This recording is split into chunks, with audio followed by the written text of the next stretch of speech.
नहीं करता, मैं जयपुर शहर में राजनीति करता हूं, परंतु आए दिन मैं जयपुर शहर में बैठकर जब टेलीविजन पर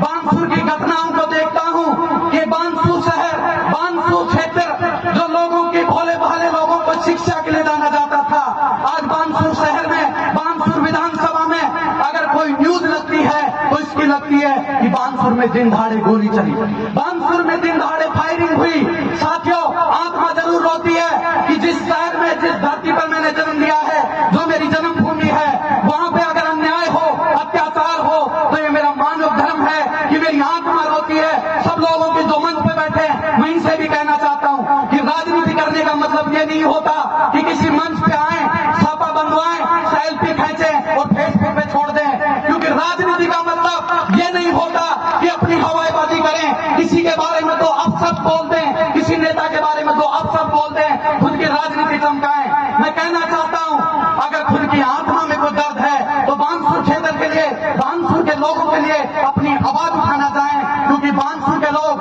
आपसे ये जो पीढ़ियां, नन्हे नन्हे बच्चे आपके सामने बैठे हैं, ये जब बड़े होंगे तो आपसे सवाल करेंगे कि तुम क्या कर रहे थे जब बानसूर शहर, बानसूर विधानसभा यूपी बन रहा था, इसमें दिन दहाड़े फायरिंग हो रही थी, दिन दहाड़े गोलियां चल रही थी, एक बार सुनीता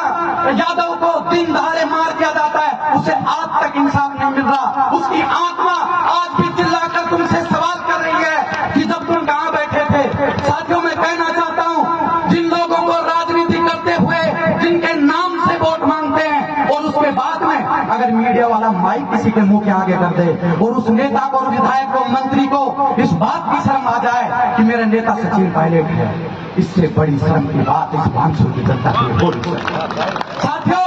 मैं कहना चाहता हूं, जो मंच पे लोग बैठे हैं, ये बात याद रखना, इतिहास हमेशा इस बात को याद रखेगा कि बानसूर में जब यूपी का अत्याचार और भ्रष्टाचार खत्म हो गया था, जब बानसूर मिनी यूपी बन गया, ये सबसे बड़ा सबूत आपके सामने है। साथियों, कमाने वाले व्यापारी पर, जो आदमी कमाता है, दो रोजे के टाइम की रोटी कमाकर अपने बच्चों का पेट भरता है, उनके सामने बानसूर के अपने लोग, बानसूर में इतनी गुंडागर्दी बढ़ जाए कि दिन दहाड़े गोली चला दे, तो मैं साथियों कहना चाहता हूं,